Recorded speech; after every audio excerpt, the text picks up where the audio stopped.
Earl, why won't Frankenberry come in here? No, we went to grab him. Get me club soda Frankenberry. Get in here.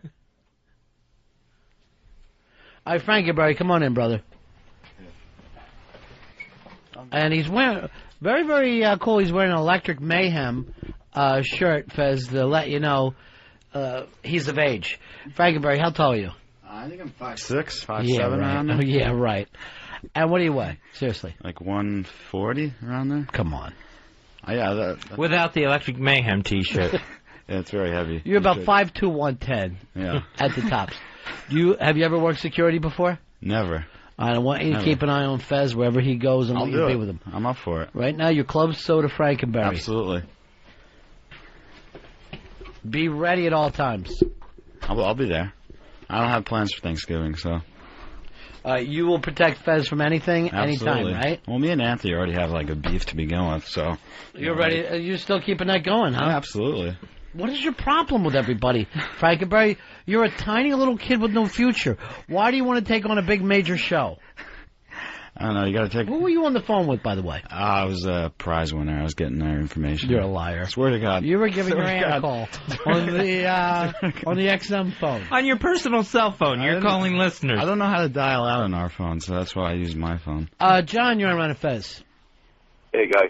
Yeah. Fine, you getting into ducking this year? You know, I would love to. Last year, the place was underwater.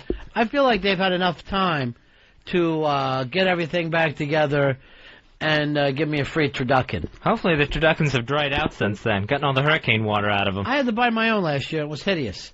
I do not like purchasing things. All right, you're ready to protect him, right, Frankenberry? Absolutely. Anything you need? Yeah. Anything's I'll coming take up? a bullet. Ow! Man! All right, that's one you definitely should have stopped. Yeah. You didn't even move, Mr. No Reflexes! It's across the console. Yeah, that's true. You couldn't leap?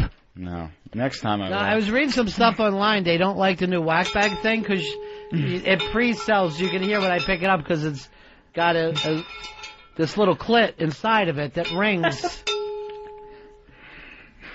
So I might have to do something about that. Here's Rebecca. Rebecca, you're on Fez. Hi, buddies. Yeah. Oh, Fez, I just wanted to invite you to my house for Thanksgiving. That way you can make Opie's sister jealous. I don't even know you, Rebecca. I know, but still, it could be fun. Where do you live, Rebecca? Louisiana. And you're a single girl? Yeah. Fez, she sounds perfect. Would your family be there? No. No, they live in Arkansas.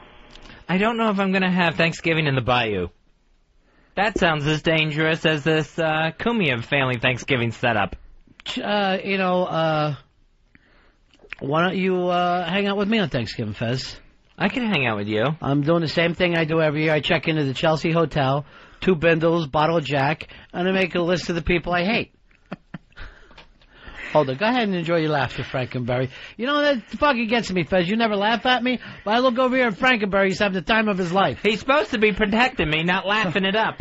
2 bindles and a bottle of Jack and a list of the people I don't like. Absolutely. You love that, huh? Absolutely. Why can't you laugh at me every once in a while? Why won't you give? Because I know it's true. Oh, yeah. And it's not exactly giving thanks.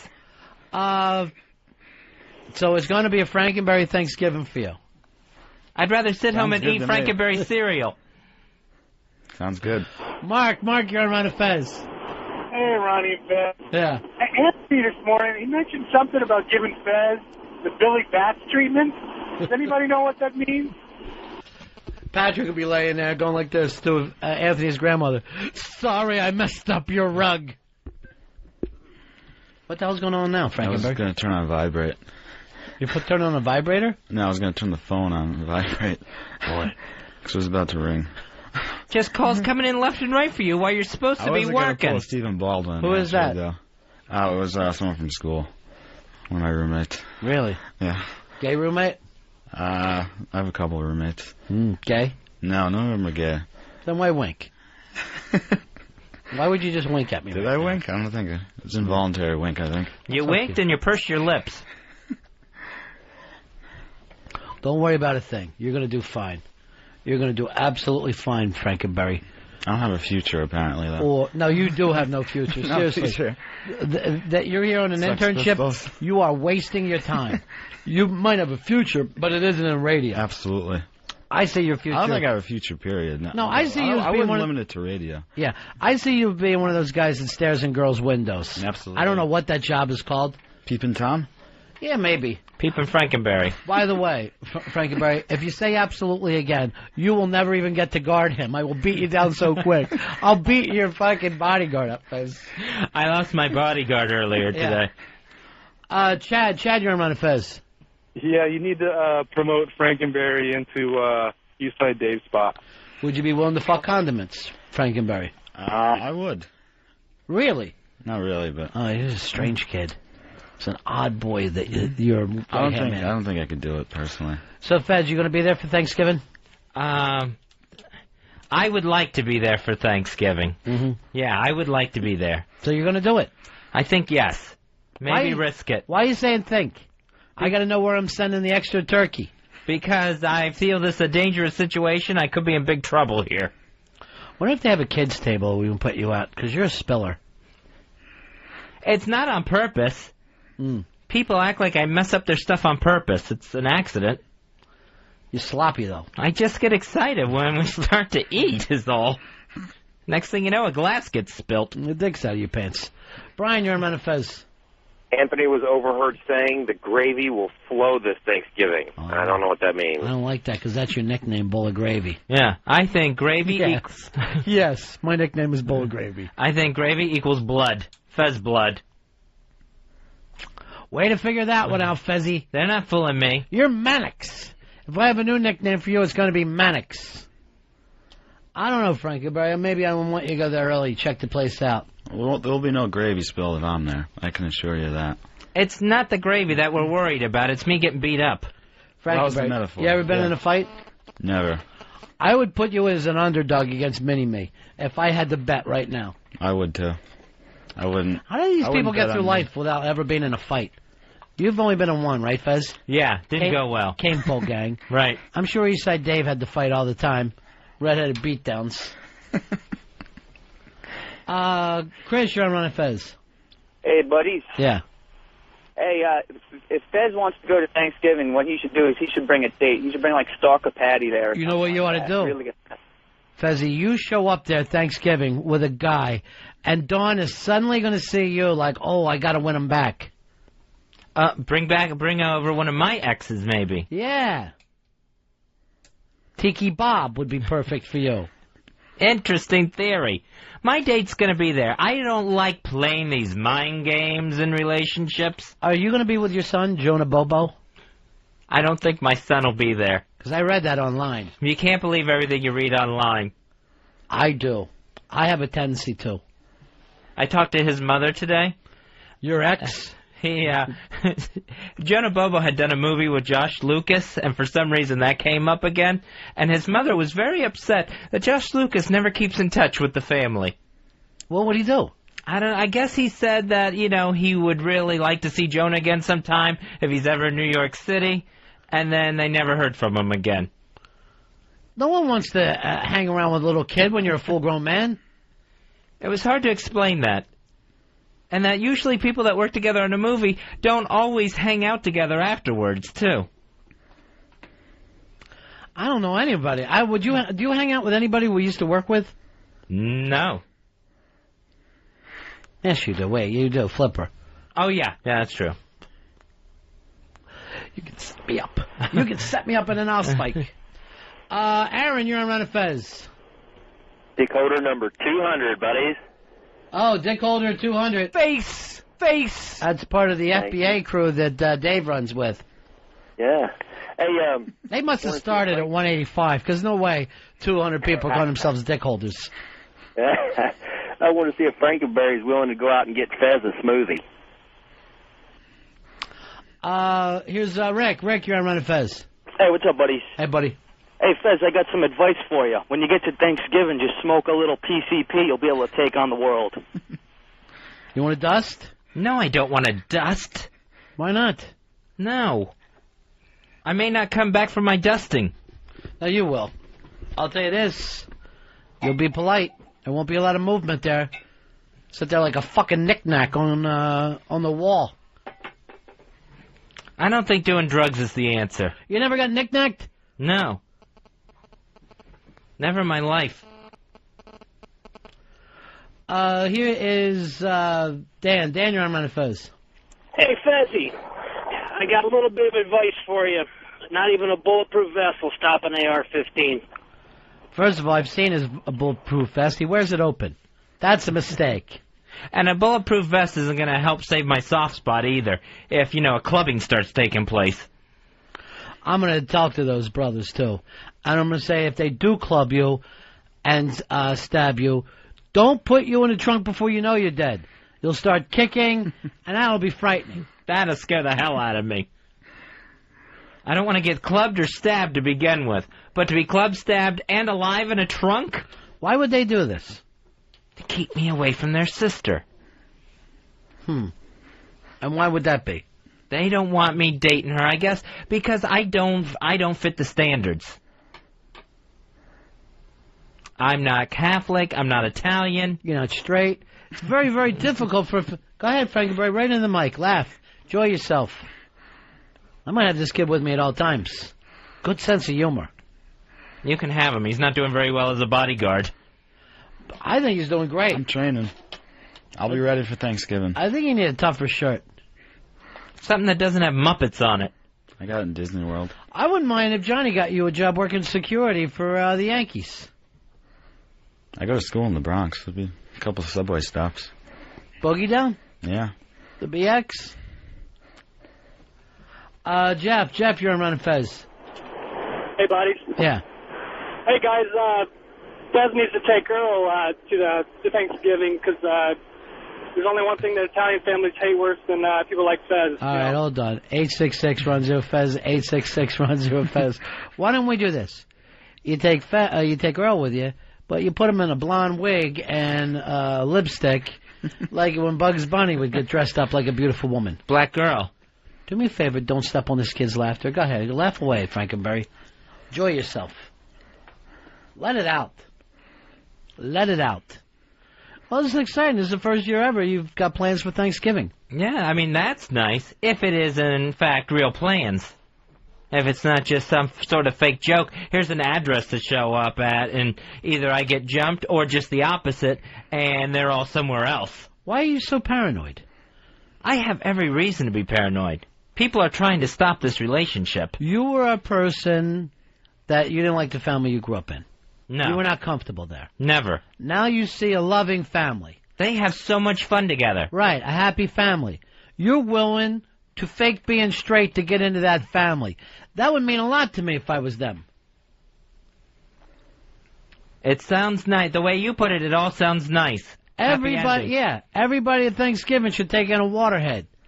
I think it's fantastic. I'm not a waterhead. The skull just didn't solidify. Well, too much water in there. Sometimes I think that David Blaine could get inside your head and just feel totally comfortable. My head is not a water sphere. The bubble of death or whatever that David Blaine thing was called. Here's Gary. Gary, you're on Ron and Fez. Go ahead, Gary. Oh, yeah. Hey, how's it going, boys? Yeah. Hey, Fezzy, you can take Frankenberry and have him tape it all so you got proof that you made it. You got a beat down proof. That's exactly what Frankenberry would do. Instead of protecting me, he'd just hold the video camera for everyone. Then I'll sell it to bum fights. It'll just look like a homeless guy's getting his ass beat on Thanksgiving. Much better dress bum fight. Jake, you're on Ron and Fez. Hey, buddies. Yeah. Dick holder number 9,000 here. Face! Face! Face! All right, appreciate that. Yeah, maybe Fez should go as an alternate personality. Maybe do a Fezatorial, win him over, you know? What do you think, Fez? I don't know if that's going to help. You know, once people don't like you, it's hard to win people back over. By the way, you know who got to Dawn and tried to ruin things for you? Who's that? Winnie Cooper. Really? Yeah. What's her problem? I don't know, but I talked to her online yesterday, and she was at that party for Patrick that everybody loves so much. And so she tried to come up for all the reasons why this thing was could go wrong. Every reason that could go wrong. What a maniac. You know, I've never stepped in and interfered with any of the hundreds and thousands of her relationships. I'd like to talk to her on the phone if we could. I seriously would. I think Fez is due an apology. I really am. And she was supposed to come into the show and faked being sick. I think because she's afraid to see you face to face. She's supposed to be my friend. Supposed. Russ, you're on Run and Fez. Hey, Fezzy, take Elfish with you and feed him a bottle of Jack before you go in the house. What if you do this? You take Elfish, but you give him a blonde wig and then you put on a red lipstick like Bugs Bunny. Shh, please. When Frankenberry's enjoying some laughter. Now he's done. He's just a giggler, Fez. That would be redundant to do that with Elfish. I haven't talked to Elfish in a while. I don't know how he's doing. Last I heard, they had locked him up for a while, and I don't know what the hell's going on with him. You got to get down there, Fez. You got to get home, back to Northern Virginia. That is not my home. You going down for KOP's big party at the Cinema Arts this weekend? No, I'm not going to make that. What are these horror movies? What's that called that KOP's throwing? That's the Horror Fest. That's being done in Cinema Arts in Fairfax? Exactly. If you go to that, Fez, this weekend, it should be a lot of fun for you. Here's your new nemesis, Winnie Cooper. Oh, hello, Winnie. Hello. You want to apologize to Fez now? Well, I didn't try to break the whole thing up. I was just making sure that, the girl is okay after being dragged unwittingly into this craziness. Oh, my God. That's exactly what she said. Where do you get off Winnie Cooper? I'm sorry. I just wanted to, it seems like you're in a very stressful relationship, so I was just checking to make sure she was doing okay. What business is it of yours? No business. She's got no business. This is Fez's first shot at happiness. And here comes Winnie Cooper. Oh, you almost called her Pooper like we're in third grade. To poop all over it. Coop all over it. I don't think I ruined anything. She seemed deeply in love with you, Fez. But you attempted, and you were talking behind Fez's back. Yeah, there wasn't even any sort of Fez. You want me to talk to her for you? None of that. Which I don't need anyway. Well, that's what girlfriends do, though. They talk about their relationships. They don't check in with a guy. Why did you say drug into a bit? Well, it seems that she maybe wasn't aware that he was going to make the big announcement. Let's put it that way. Oh, my God. Do you believe this, Fez? Wow. Get her she doesn't even need a couple of drinks. Just vicious venom. She's ready to spew at any moment. I didn't try to break it up. I'm happy that it's, happening. You hate anyone else being happy. Well, that's true. By the way, there was some talk about Winnie Cooper dancing too closely with a Master Poe at that point. What's too closely? What I would call the grind, or where the nuns used to tell us at the dances, leave a little space for the Holy Spirit, little room for the Holy Spirit, and they would try to separate our crotches. Well, I don't know about that. I know Master Poe was busy with a lot of women that night. I just danced with him for like 2 minutes out of that time. Oh, my God. So, but Fez, I really am a big supporter. I wasn't trying to break it up. I was just checking in on her. That's so bull. That is absolute bull. I expect a full apology right now, Winnie Cooper. I haven't done anything wrong. How can I apologize? You never cut me any slack. Oh, now she's mocking you with the time that you cried. Which is a rough time in my life, and of course, she uses my weakest moments against me. Your weakest moments is every day of your life, you poor bastard. Like a true supervillain. Oh, look at this. Tomcat, we'll be having a Scientology ceremony. Not Catholic, the way the parents want it. They can't be thrilled about this. It'll be interesting to see if the Holmeses make it to Italy. I'm sure the dad's holding a big bag of money and is all happy with the whole deal. Tom said, look, I know we're not going to go Catholic. Here's $8 million to shut your pie hole. All right, Wendy, so you're not going to apologize to Fez? I'm sorry, Fez. I really am. I didn't mean to cause a rift. I was hoping to help things. Now, you faking the illness so you don't have to come in? I was sick. I swear to God, I was sick on Monday. And yet you were at work that day. Interesting. You knew what was going to happen. You knew if you came in here, someone would let me know what you were doing at this party. I was holding it. I was holding it so I could throw it out there, Fez. You knew you did something wrong. That's why you were dodging me. I was a little bit. It was a big party, and you weren't there, and I felt weird, and sorry. I am sorry. Holy shit. Did you see who Earl just walked in here with? I just looked, and now I can't look again. Oh, my God. Clyde the Glide. Walt Frazier is sitting outside the window. Walt Frazier is outside of our window right now. Winnie? All right, tell him I said hi. Get out of here. Yeah, just who go needs her? away. Walt Frazier is here to be on the program today, Fez. The great New York Knick. 2 NBA championships, multiple All-Star in the NBA, Hall of Famer, now an analyst for the New York Knicks. I would go say this. Twice the ball player I am. Twice the basketball player I am. Twice, huh? Yeah. Let's see. He's got a new book out. Oh, that's right. He's got his book, The Game Within the Game, by Walt Frazier. That's in stores now. All right, we will take a break. When we're back, Clyde the Glide on the Ron and Fez Show. Ron and Fez, XM 202.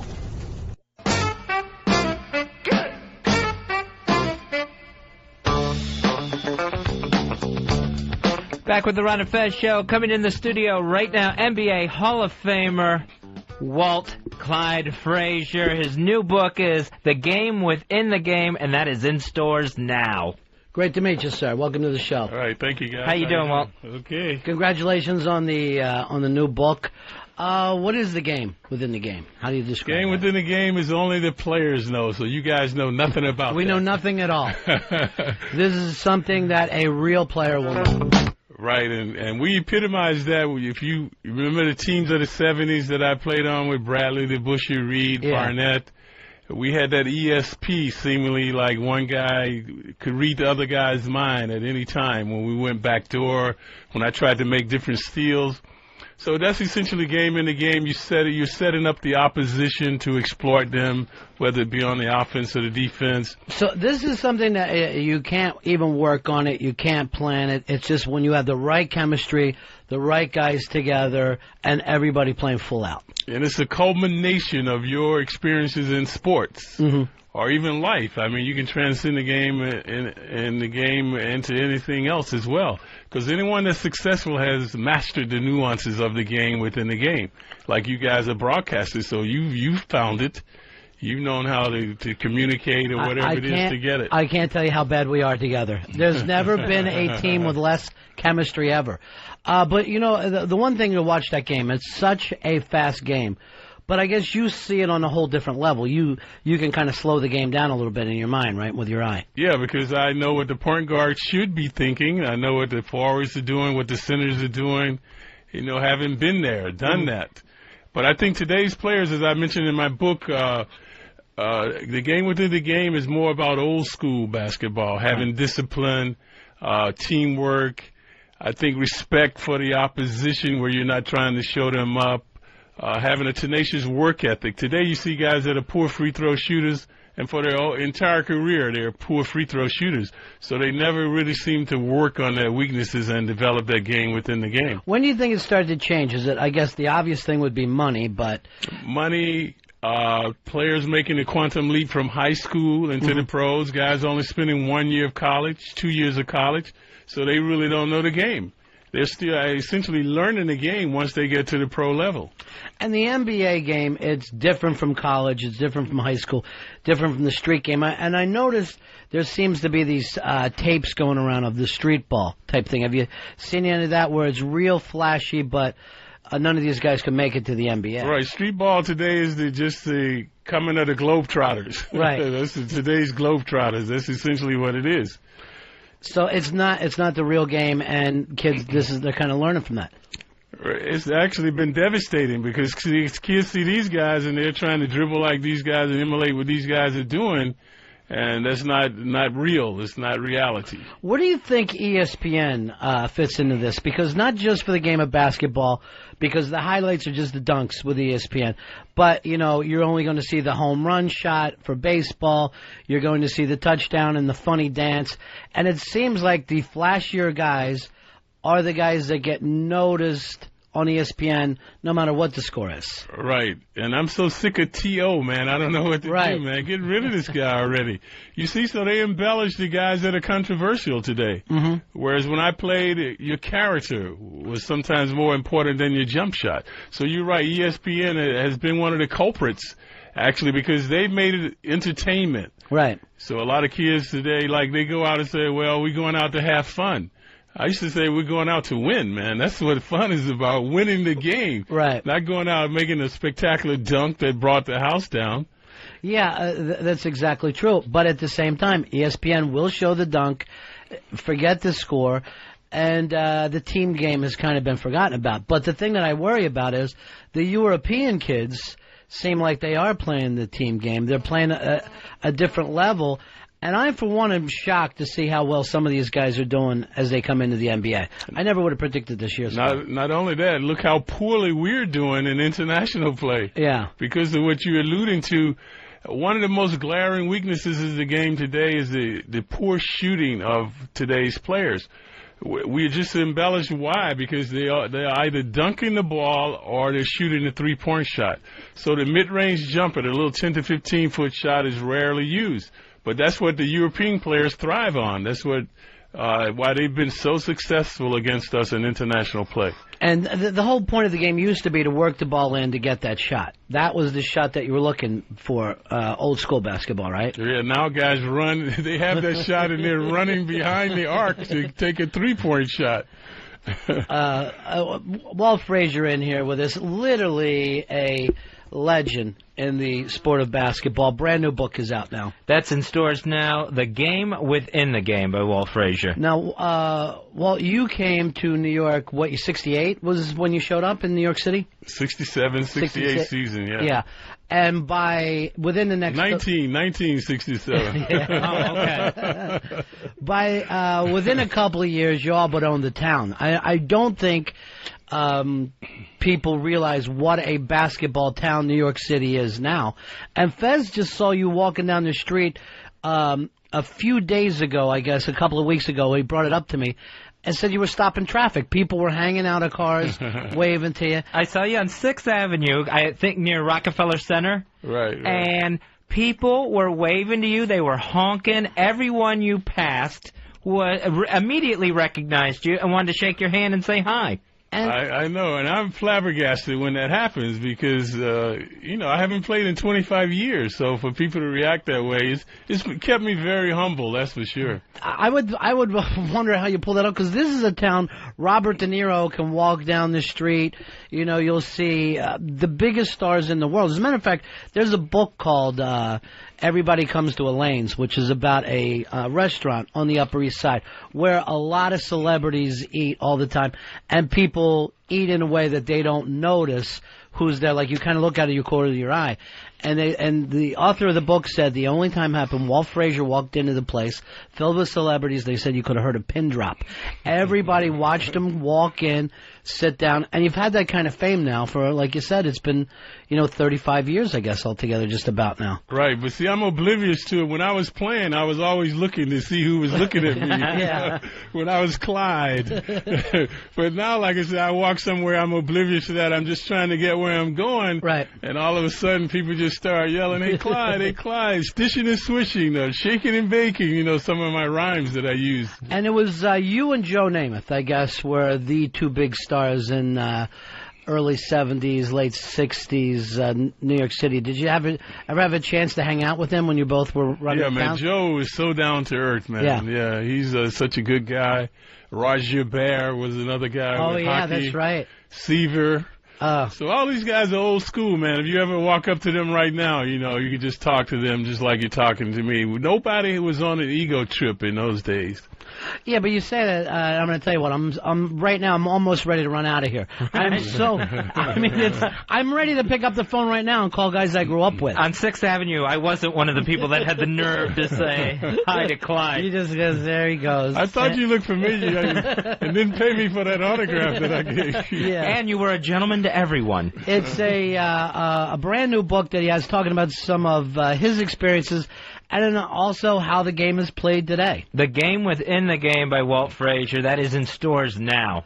When you're on the road watching young players, is there people that you watch now that you're saying, yeah, they could have played old school, or I would love to be at my prime and just see how I match up against some of these guys? Yeah, the superstar players can play in any era. Yeah. You know, Jason Kidd, Carter, those guys, Ewing when he was there. Now you look at Wade, you look at Carmelo Anthony, you look at James, these type of players, Ben Wallace. But most of those guys are protected, almost their job is to carry that team. You know what I mean? Like, when you watch the 76ers, it's now it's a one-player team. You know why? You have a dearth of talent today. Most teams now are either two superstars or three superstars, and other guys are role players. Right. So it's rare to have a team like the Pistons. They had no superstars, but they had 5 bona fide players. Or the Spurs. Or you look at Dallas now. You look at the Heat. So the elite teams, Phoenix, they all don't really have the dynamic superstars, but they've got 4 or 5 bona fide players on the team. Is it rough for you watching the Knicks now? Do you think to yourself, boy, I wish there was something we could do? Because the city would love to have a winner again.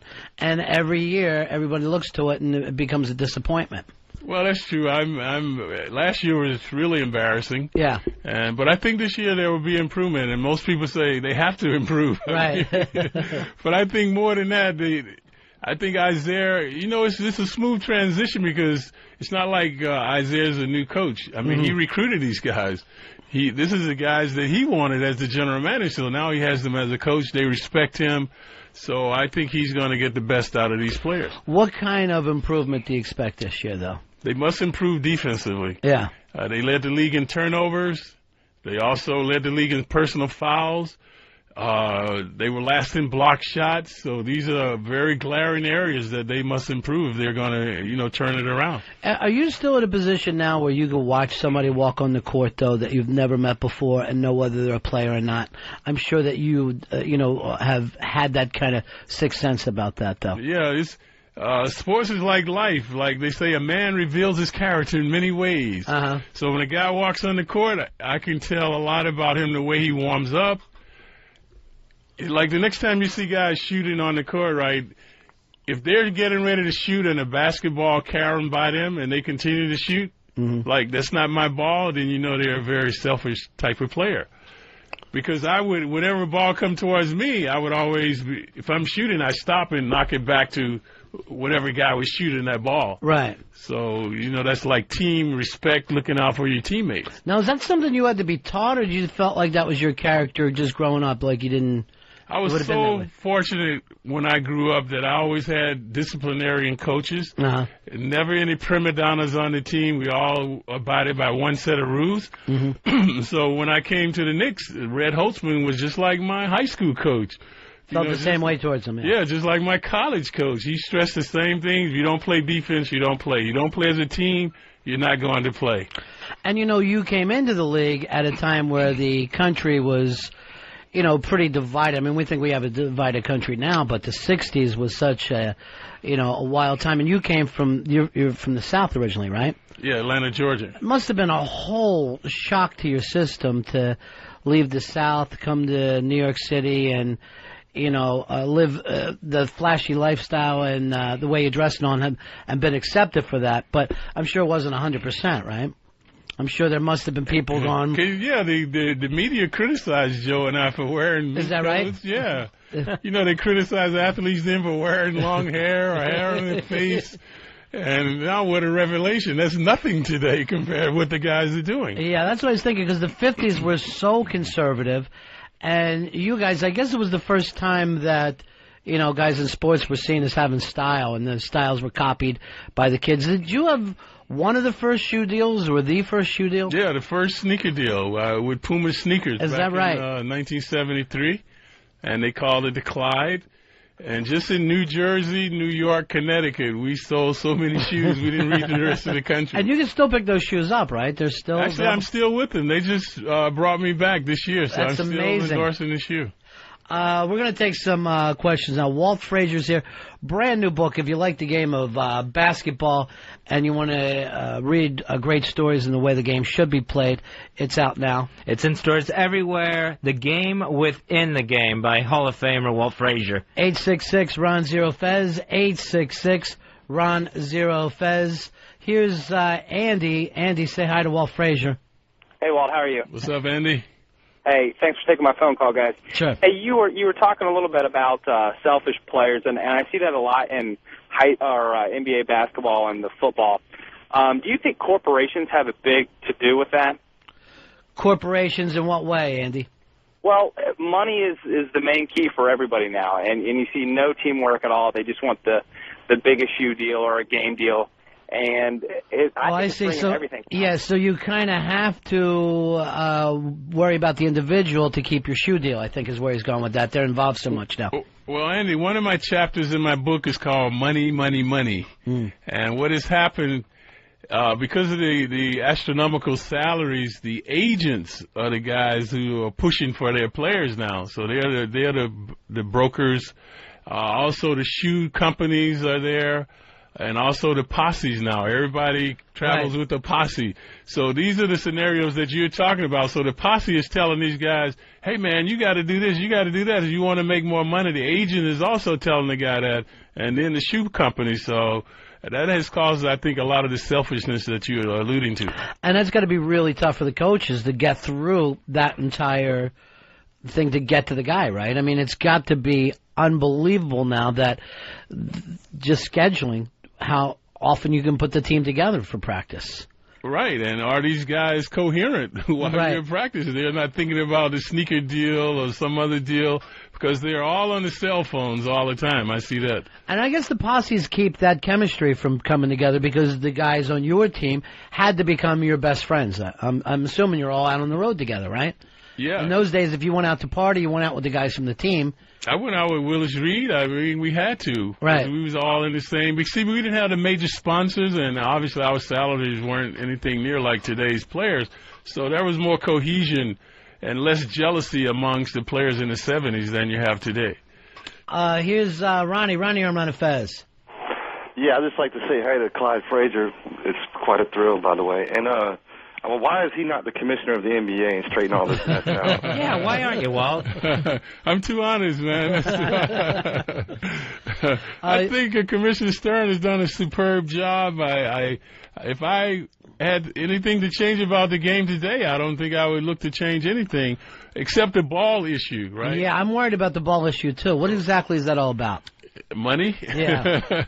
But you would think that if you're going to change the ball, who would you go to first? The players. They're the ones that's playing with the ball. So I didn't really like that he would change the ball, and the players, of course, are complaining about it now. So that has yet to be resolved. Have you had a chance to shoot with the ball to see what it feels like? Does it feel different to you? Ironically, last night at a game, and I was not thinking about anything about the ball. A ball caromed out to me, and I just threw it back. And I touched that ball. It reminded me of one of the cheap balls we used to play with on the playground. Oh, my God. Like a rubber ball. Yeah. You know? And it looks funny. I don't know. We had the pigskin ball, a leather ball. Right. So, yeah, it just had substance. When you picked it up, it felt good in your hands. Yeah, and I'm sure that's any difference can throw you off your game, right? I mean, there's at no point you want, especially when you're hot, any change at all around you, right? Right. Where the guys are complaining that this ball, once there's perspiration on it, it's too slick. Here is Roger. Roger, say hi to Walt Frazier. Hey, Walt, it's an honor to talk to you. All right, Roger. I was one of your big fans back when you were a Saluki. Oh, you go all the way back. Hey, before New York even knew you, man. Right. Just like to hear you talk a little bit about your college days, how that helped you seemed like we treated you pretty good in Southern Illinois. Oh, man, Jack Hartman prepared me well for the pro game. He was always talking about I used to take too much time getting my shot off, and Jack would say, well, Walt, you know, if you want to be a pro player, you got to work on a quicker release. But he was, to me, like the epitome of Red Holtzman. No prima donnas, strict disciplinarian, defensive coach, teamwork. So we rarely made turnovers. We rarely played a zone defense. So I never played zone. I was always strict man-to-man, and that's why I came into the pros with good defensive prowess. You never forced up shots. So we were very disciplined. We epitomized discipline when you saw us play at SIU. At what age did you start to think to yourself, maybe I could do this for a living? I'm just not a good high school player, a good college player, that maybe I can keep on going with this. Can you believe I never thought I was good enough till I was MVP in the NIT? Is that right? Yeah, because all of these scouts were coming up to me, and I had another year of eligibility because one year I was I made poor grades, so I could have gone back to college, and all these scouts were asking, would I turn pro? And I was like flabbergasted, man. I could not believe it. And then being in New York, I was reading the paper, and they were saying this guy Frazier has good pro potential, and I'd never really dreamt about being a pro player because at Southern Illinois, when I read a basketball book, my name was not even in the book. Is that right? Yeah, so I just, from my parents who instilled a work ethic in me, I just tried to improve on my skills, just do the best I could, and it paid off. Now you find yourself in the NBA, and you're playing about the legendary 76ers year, I think was the year that you came in, right? So you're playing like Hal Greer and people like that. What kind of shock to the system is it to go from college to find yourself on the court with those guys? Man, it's such a transition, and Hal Greer, the first time I guarded this guy, he just obliterated me. I fouled out in quick time, and I'll never forget, after the game, I literally cried in the locker room when everybody left. And at that point, I thank God I had signed a 3-year contract. I was like, I don't think I'm going to be around here too long, man. Well, a lot of people will still call that maybe the greatest team of all time, that 67, 68, 76ers team. And you had to play against those guys how many times the first year? 8 times. Yeah, 8 times. And, you're just a rookie. You had to be rough. Yeah. Can you believe when I came in, there were only 12 teams in the NBA? Right. So that's hard to believe today. There are 30 teams. Do you think that's a problem, too? I mean, you're saying that there's not enough talent to go around. I mean, 20 extra teams. Which is astounding, because basketball now is a global game. Right. So when I played in the 70s, everybody was from the USA. Mm-hmm. So now we have so many foreign players. But now it's like tennis. You have the whole world in order to supply 30 teams, and there are not enough players. It's really baffling because in the NBA today, you have 3 or 4 teams that are not competitive every night. 866 Ron Zero Fez. 866 Ron Zero Fez. Let me go to Dave here. Say hi to Walt Frazier, Dave. Yeah, hi. I wanted to first say it's an honor to speak to Walt. My first thing is basically I wanted to say that I met you and got an autograph from you. Nicest guy to meet in person. Really appreciate that. I was young at the time. Send a check to my office, Dave. But I actually wanted to check. Are you still affiliated with the Nets in any way? I mean, do you still know Rod? Because I keep hearing Jay-Z wants to move the team to Brooklyn, and I'm just, Do you know much about what's happening with over the Nets at all? Do you think they'll come to Brooklyn? Would that hurt the Knicks? No, I think it would be good. I think the competition is always good. So, but the irony is none of the current players will be there. By the time they get to Brooklyn, it'll be an all-new net team. How long do you think that'll take before if they get to go to Brooklyn? It'll be like, what are we looking at, 7 years, 5 years? At least, and now there's also opposition from the people in Brooklyn not wanting the club to move there, but what's going on. So it's dubious as to whether they even might make the move. Here's Will. Will, you're on Ron and Fez. Clyde, it's an honor to speak to you. I just wanted to talk about the best Game 7 I think a point guard ever had. I think it was 38 points. Was it 18 assists? 36 and 19. Unbelievable. Sorry about that. That's sick numbers. That is just incredible numbers. I had seven rebounds, 4 steals, but who's counting?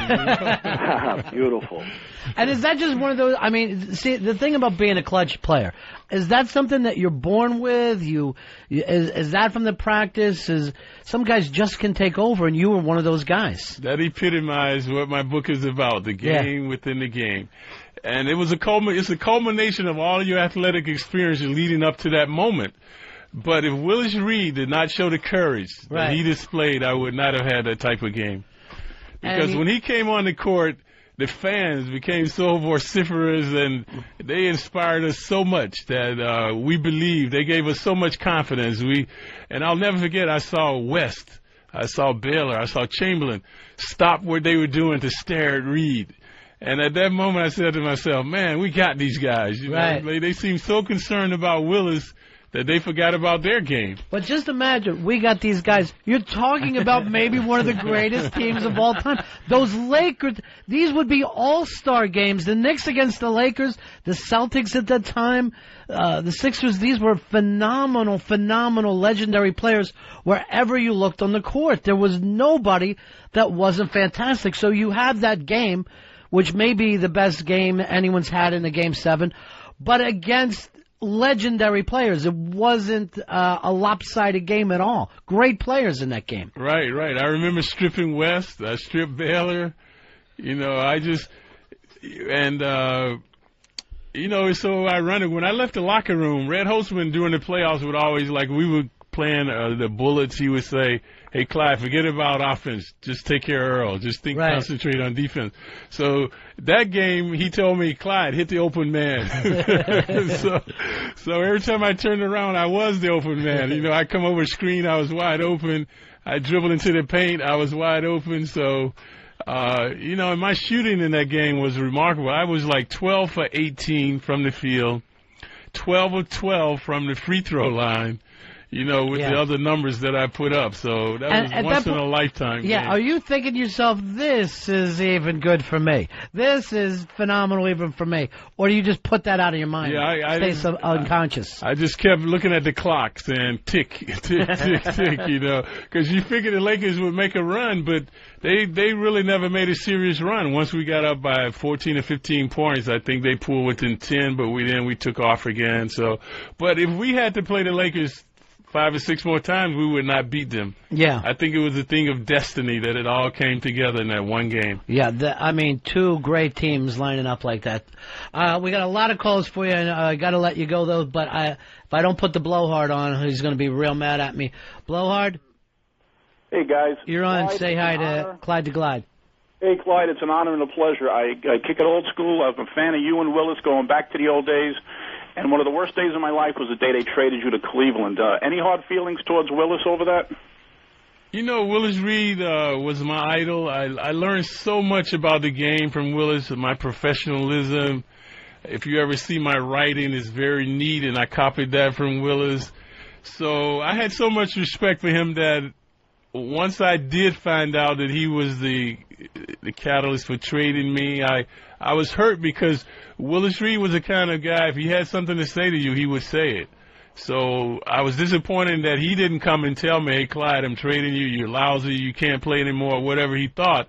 So I had to find that out through other people. But other than that, you know, I have no hard feelings for Willis. We always call him the captain. And like I say, when I think of Willis Reed, I think of the backbone of the Knicks. I think of a guy who always gave 100%. And if I never met him, I'm sure I would not have been the player I became. That's very kind of you. You're a class guy, and it's just, you know, it's a thrill to meet somebody that you've been crazy about your whole life. Fez, plug the book again. The Game Within the Game, Walt's new book, is in stores now by Walt Frazier. Thank you so much, my friend, and best of luck for everything. Okay, thank you. I really enjoyed it. We'll be right back. Ron and Fez.